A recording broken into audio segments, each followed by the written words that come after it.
Hey guys, welcome back.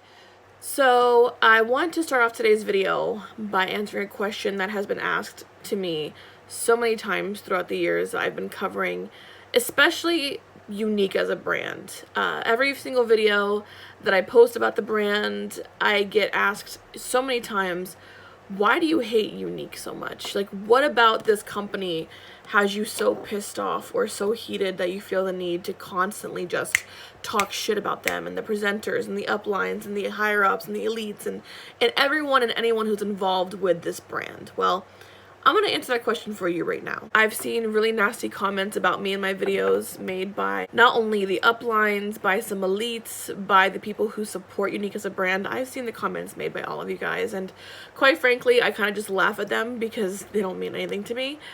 But I'm sure you guys can imagine just how nasty and malicious those comments can be. Like, the tone of these comments are not very nice, and they are meant to be very, very malicious. I mean, I've seen attacks on my looks. I've seen people try to discredit me and anything I say because I have a foul mouth. I've seen people making comments about how I don't have a job or a life, even though I have a full-time job and a thriving social life. What's funny about this is that a lot of the comments that are made about me and the attacks that are made on me and my family and how I look and all this bullshit, it's all the same material that I've seen said by Kim's royal ass kissers, the people who support Kim, her beloved tribe. Honestly, guys, I hate to break it to you, to those of you who don't like me or my channel or don't like the Reddit forum that we're part of, your insults are all very boring. And quite frankly, it's kind of comical to sit there and watch people reuse and recycle the same insults every other fucking day. Like, get some new material. It's boring. Make it interesting for me at the very least. Most annoying and most overused insult I've seen used by both Kim and her royal ass kissers and also anyone who supports Unique or who sells Unique is that they will call those of us who speak out against either Kim or Unique trolls. They will say that we are basically jobless, we have no lives, we have nothing better to do with our lives than to sit online all day and attack these people, which we don't do, by the way. They say some really nasty shit about us, but these fuckers will sit on live streams where Kim goes live for 4 hours every other day, every single time she goes live, and blow smoke up her ass over beads that don't do shit to help you with any kind of illnesses. The fact of the matter is, we all have access to cell phones. These amazing things, these allow us to check in on things on the go. And we can check Facebook and check Reddit, check Twitter, Instagram, post things when we're out and about. It doesn't mean that we're stuck at home all fucking day doing nothing but stalking everything that Kim or people at Unique do. That's not what happens. No matter what Kim does, no matter what anyone at Unique does, anyone who speaks out on either of those subjects against these people, we're the bad guys. And I have to tell you, I'm perfectly okay with being the bad guy. I thrive in this role, in this regard at least. So to answer your question about why I feel so strongly about Unique and why I speak out so loudly against Unique and people who sell for the brand, people like Kim who does sell for Unique. As a matter of fact, Kim is an elite member of Unique. I'll just get to the point. I didn't just wake up one day and was like, you know what? I'm gonna hate this company for literally no reason. I don't like to start my day off hating anybody. I don't really hate anyone. There's really only like 1 or 2 people that I truly had those feelings for, and one of those people was my ex.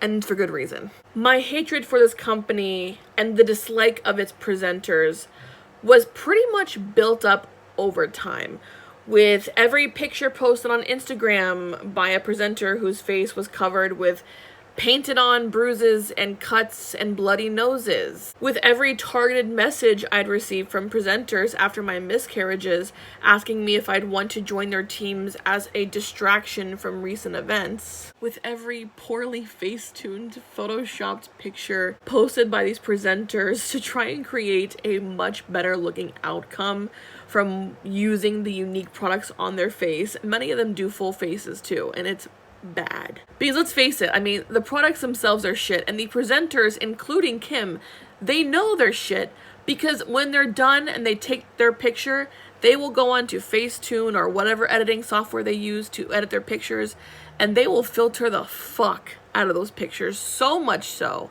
that it doesn't even look like an actual person at the end of the editing process. But the one thing that really kind of just solidified my hatred for this brand and its presenters was when I started seeing presenters using the phrase, "My mascara helps sexually abused women," to try and sell product and to recruit people onto their team.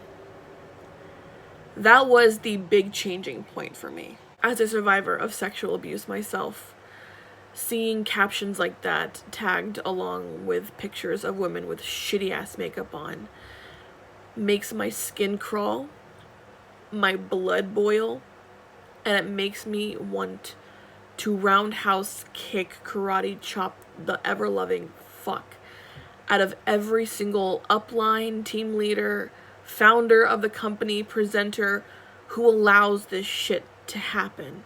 And they all do. They don't give a fuck. I apologize if this is upsetting you. I'm not telling you guys my story to upset anyone. That's not my intention. My intention is to just give you guys my reason why I feel so strongly about Younique specifically, but also all MLMs who target women like me, who are sexually abused or abused in any way, shape, or form by people in their lives. The fact that Younique as a company, as a whole entity, and all of its presenters are okay with people using that kind of tagline to sell makeup and recruit more people to their teams so that they make money, because that's the real reason why they do what they do. It's because they want to line their pockets, and they know that if you have a sob story that people can relate to, because according to the National Center for Victims of Crime, by the way, this is written down right here, 1 in 5 girls and 1 in 20 boys is a victim of sexual abuse. They know their target audience. Their target audience, specifically for the Younique Foundation, their target audience are women like me, sexual abuse survivors. And look at the number again, 1 in 5 girls. 1 in 5 girls. Imagine how many women that is. So they know their target audience. They know they have a large pool to reach out to, because that's money to them. And that is the reason why they reach out to you. It's not because they want to help you. It's not because they care about you or want to be someone that you can vent to about what you went through. It's because they see money signs on your forehead. Be aware of that. That's what it is. We have huge money signs on our heads. They claim to want to empower, uplift, and validate, but as you'll see, especially in people like Kim on her Facebook page, the second you speak out against Kim or Younique or any of the products that she sells, uplifting, empowering, and validating women doesn't really exist. To every Younique presenter, the elites, to the founders, to anyone who supports this company, even if you just buy products from them, fuck all of you. Fuck you. And that includes you, Kim. Fuck you all. From not only myself, but from every single woman who is a survivor of sexual abuse, the very women that you love to target, fuck all of you. How dare you?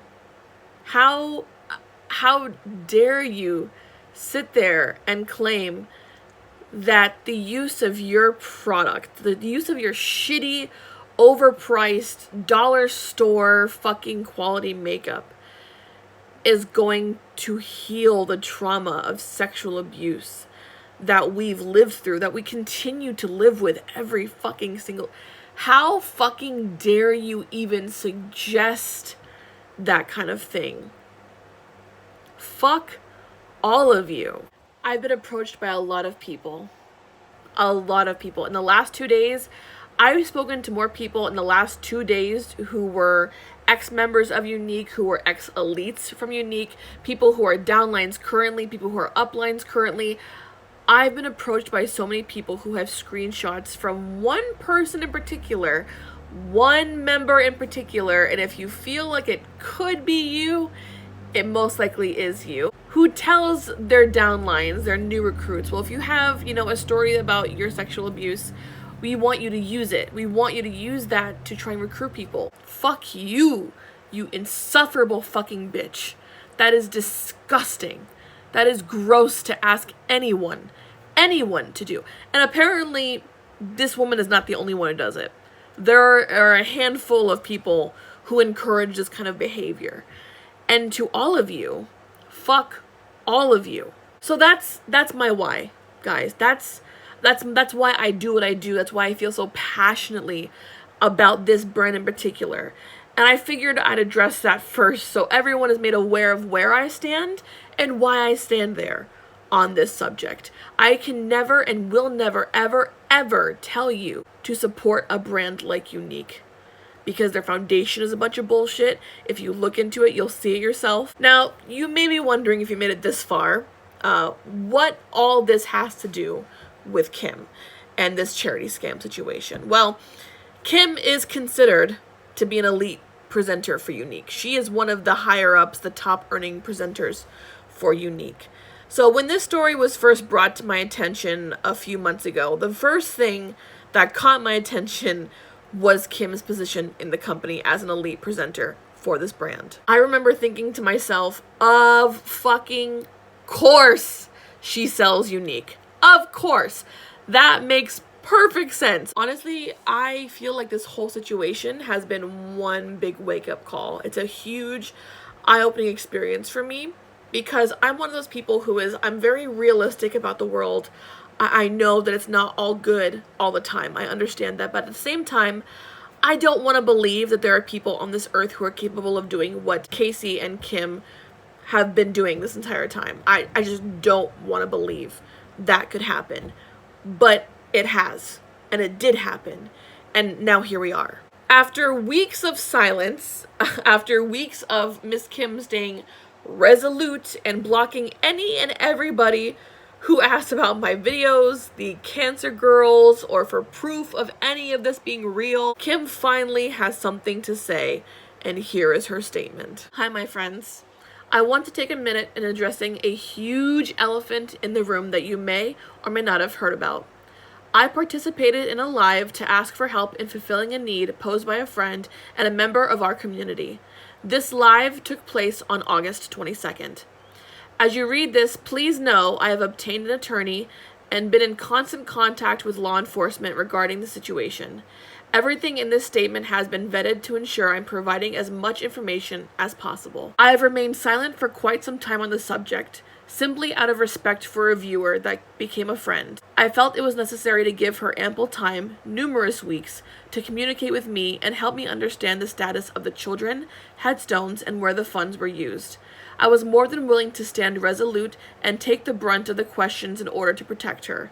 With countless attempts to contact her, her sudden silence and disinvolvement, I am now obligated to tell my truth. I'm going to stop you right there, Kim, because you say here, I was more than willing to stand resolute and take the brunt of the questions. That's a crock of shit. You didn't take any questions. As a matter of fact, when I brought questions forward to you and asked for proof and asked to have a conversation with you, you blocked me. And you've done the same exact thing to not only myself, but people who have actually donated to this. So where the fuck are you taking questions and answering any kind of questions from anybody? Because if I remember correctly, I have my original message to you. I was very fair and very, very calm and collected. I didn't go off on you or anything. I simply asked for proof and asked for answers to questions that I know that, and I still know that you can still answer to this day, but you won't, because you'd be incriminating yourself. Here is some background explaining my introduction to the individual. Last January, I received a message via Facebook from a viewer who had been through a devastating loss. A loss that, as a mom of 5, I just could not fathom. I was humbled to hear stories of her and her son spending time together watching my daily lives on Facebook. After his passing, she had taken that memory and began sharing it with a group of terminally ill orphans, wards of the state that did not have a family. She found solace in dedicating her life after loss to a special group of girls in need of love and support. What really made me connect with her was the strength she portrayed in the wake of a devastating loss, and I was proud to call her a friend. In August, I was excited to host this friend on a special trip to spoil her on a weekend getaway, a chance to refresh and refocus while experiencing the Southern hospitality I have fallen in love with since moving. While visiting, she shared many life-changing stories of the time and dedication that goes into caring for this group of girls. Losing them was hard, but knowing they would not have a marked spot to rest in peace was something that she was passionate about providing for. I learned she had put a down payment on 2 headstones with a stonemason and was struggling to come up with the balance needed to have them installed. While she would not provide a sum for me to personally fulfill the need, I understood it was urgent and was instantly dedicated and drawn to help anywhere I could. Knowing there are so many amazingly generous people that follow my social media platform, I knew there would be many driven to help with the need. I felt my platform would be a quick and easy way to reach so many caring people that would love to help. I suggested that we ask for donations so she could wipe that burden off her mind. She agreed to open up, allowing my amazing tribe to give if they felt inclined to meet a larger need.